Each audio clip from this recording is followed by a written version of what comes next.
O mundo do futebol sempre vai favorecer os melhores atacantes, meias, os melhores dribladores, que é quem levam ao pé da letra a palavra joga bonito. Eles que recebem todo o amor, tem comunidades que são criadas só para defender eles e ficam brigando na internet entre si, e principalmente são eles que recebem a maioria do dinheiro e da atenção. Os goleiros e os zagueiros já estão num nível abaixo, eles ainda têm parte de toda essa relação, mas ainda assim são muito criticados. Eles podem fazer 10 coisas certas no jogo, mas basta um erro para que toda a partida tenha sido perdida e eles se tornem os grandes vilões da história, recebendo todo o hate da torcida. E ainda abaixo deles tem os técnicos, porque a não ser que você seja uma grande lenda do esporte ou esteja numa boa fase vencendo tudo, todo mundo, inclusive a torcida do seu próprio time, te odeia. E por fim você tem um poço de lama e um abismo de diferença até a próxima categoria, que é quando você chega nos juízes. Os juízes são odiados por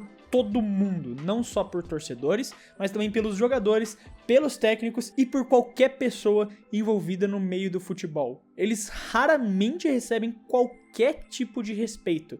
E diferente das últimas duas categorias que eu falei aqui pra vocês, eles são completamente esquecidos do futebol uma vez que se aposentam, uma vez que saem do esporte. E essa é a realidade dos árbitros. Eles vão ser xingados, criticados, ameaçados de morte, odiados por todo mundo dentro do campo. Quando se aposentarem, não vão ser lembrados por ninguém e ainda são de todas essas peças o que menos recebe dinheiro. E os árbitros recebem tudo isso só por fazerem o seu trabalho.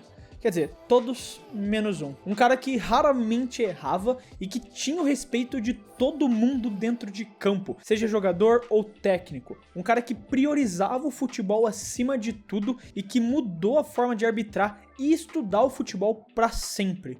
Um cara que, no meio de um dos maiores escândalos de arbitragem da história do futebol, foi um dos únicos que não teve encontro com nenhuma acusação de corrupção. E esse cara é Pierluigi Collina, o maior árbitro da história do futebol. E o motivo dele ter se transformado num dos árbitros mais icônicos da história do esporte tem a ver com o passado e como ele chegou no futebol em primeiro lugar. Ser juiz não é fácil, porque de novo todo mundo te odeia. Só que você precisa aguentar ouvir isso, engolir e ainda mostrar respeito dentro de campo. Isso foi algo que ele aprendeu desde cedo. O Collina nasceu em Bolonha, na Itália, em 1960 e, apesar da cidade, o que dizem sempre ter sido seu clube do coração foi a Lazio. E até existe uma estatística curiosa sobre isso que eu vou contar depois. O sonho do Collina sempre foi, na verdade, ser jogador de basquete profissional. E ele tinha a altura para isso, 1,88 m, e dedicou a sua infância toda para treinar e tentar se tornar um jogador de basquete. O grande problema é que ele só não era bom o suficiente e era rejeitado de todos os testes que ele fazia. Por conta disso, ele tentou mudar de esporte e foi pro futebol. Durante sua adolescência, enquanto jogava na base, o Collina sempre foi um zagueiro,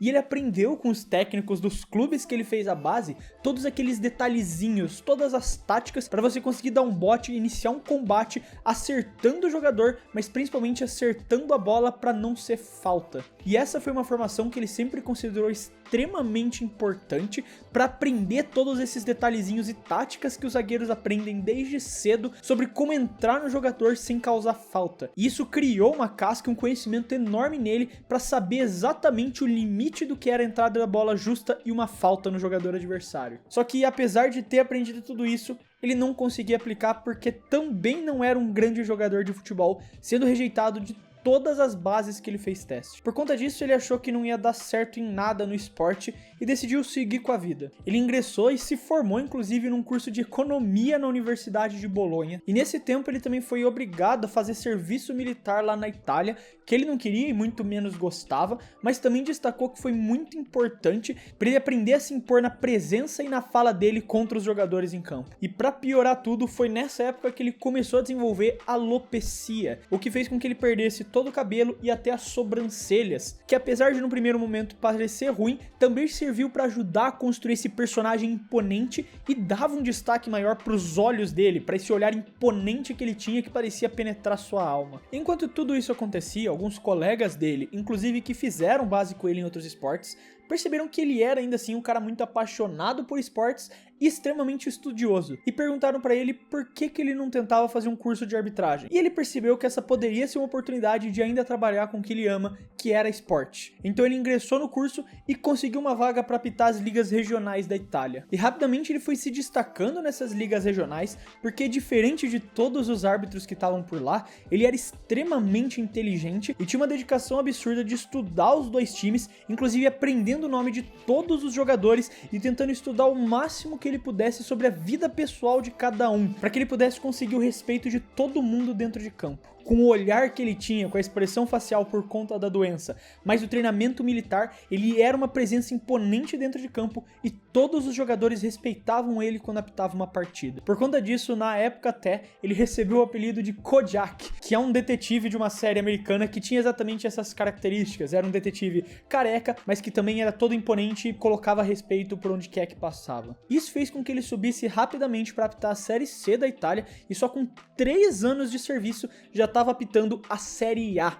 E pra você que não tem noção, isso aí é muito raro de acontecer com um árbitro. O tempo médio que um árbitro leva para chegar na primeira divisão nas 5 principais ligas europeias é em torno de 10 anos. E depois de chegar na Série C, só levou 3 anos pro Colina já tá apitando jogos da principal liga de futebol do mundo naquela época. E uma das coisas que sempre se destacou do Colina era exatamente essa capacidade de estudar muito que ele tinha. Durante esses anos, além do italiano, ele aprendeu inglês, francês e espanhol para poder falar na língua nativa da maioria dos jogadores que estavam em campo. E isso criava essa aura de respeito com quem conversasse com ele, porque ele era capaz de conversar com você na sua própria língua. O fato dele ser extremamente inteligente também colocava ele com uma presença importante contra jogadores de ego alto, porque ele era capaz de contra-argumentar qualquer um e deixar ele sem palavra.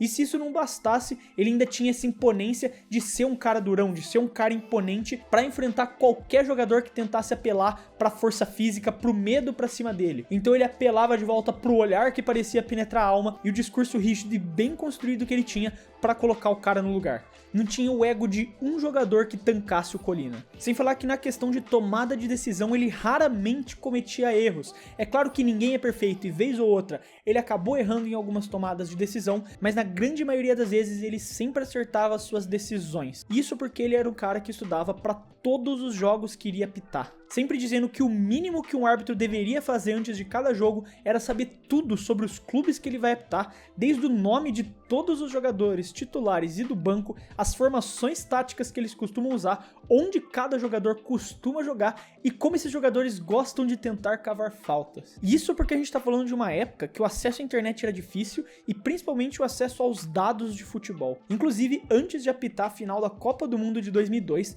ele se trancou numa sala com o VHS de todas as partidas de Alemanha e Brasil e ficou 36 horas assistindo tudo e anotando o que cada jogador fazia, para assim ele já poder ter uma noção de quem eram os jogadores encrenqueiros, que jogador costumava cavar falta e que jogador costumava entrar feio de que maneira. E é exatamente por isso que ele era respeitado e confiado para jogos grandes, apitando a final da Copa do Mundo de 2002, a final das Olimpíadas de 1996, a final da Liga dos Campeões de 99 e a final da Europa League de 2004. Em 2003 ele também se tornou o primeiro e até hoje único árbitro a figurar a capa de um jogo de futebol, sendo esse o PS3 e depois no ano seguinte no PS4, o que realmente mostra o peso, o tamanho e a fama que ele tinha na época que apitava. E nesse tempo ele também ganhou 6 vezes seguidas o prêmio de melhor árbitro do mundo da IFFHS, que é o equivalente à bola de ouro dos juízes. Ele é até hoje o único árbitro da história a conseguir vencer essa premiação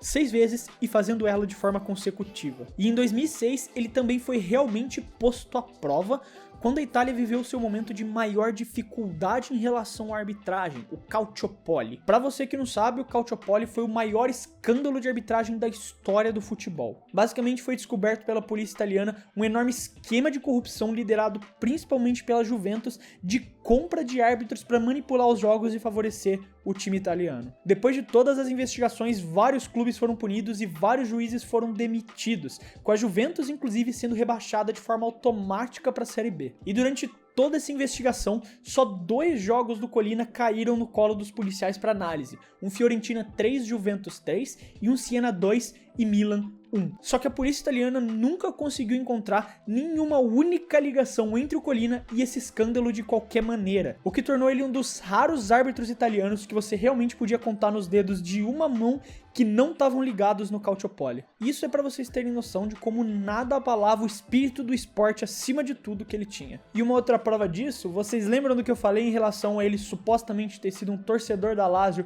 enquanto criança e adolescente? Todos os 10 primeiros jogos na carreira dele como árbitro que ele apitou da Lazio, a Lazio perdeu. O Collina ele só tinha um objetivo em mente, que era apitar o jogo da maneira correta e que o futebol fosse respeitado. E a confiança que a FIFA tinha nele era tanta que em Eurocopas, Copas do Mundo ou nas eliminatórias da Copa do Mundo, que dois países com tensão política tivessem se enfrentando, ele era o árbitro escolhido para apitar aquela partida, exatamente porque ele era respeitado, saberia o nome de todo mundo e saberia controlar o clima, colocar respeito dentro de campo. E até mesmo o Oliver Kahn, que é conhecido pela atitude explosiva, por ser um jogador ácido dentro de campo, e inclusive perdeu todas as finais que ele jogou que foram apitadas pelo Collina, chegou uma vez e disse: ele com certeza é um árbitro de elite, só não me traz muita sorte. Então discutir o melhor atacante do mundo, o melhor meia, o melhor zagueiro, o melhor goleiro e até o melhor técnico é uma tarefa muito difícil. Agora, para árbitro, só tem uma opção: Pierluigi Collina. Mas aí tá, o árbitro mais temido da história do futebol. Eu quero saber a sua opinião, não esquece de deixar ela aí nos comentários o que você acha, se você concorda, se você discorda de alguma coisa que eu disse aqui no vídeo, eu sempre quero saber a sua opinião. Se você gostou do vídeo e quiser ajudar o Clube do Fute, você pode fazer isso se inscrevendo no canal, porque ajuda muita gente a poder continuar produzindo esses vídeos aqui pra você.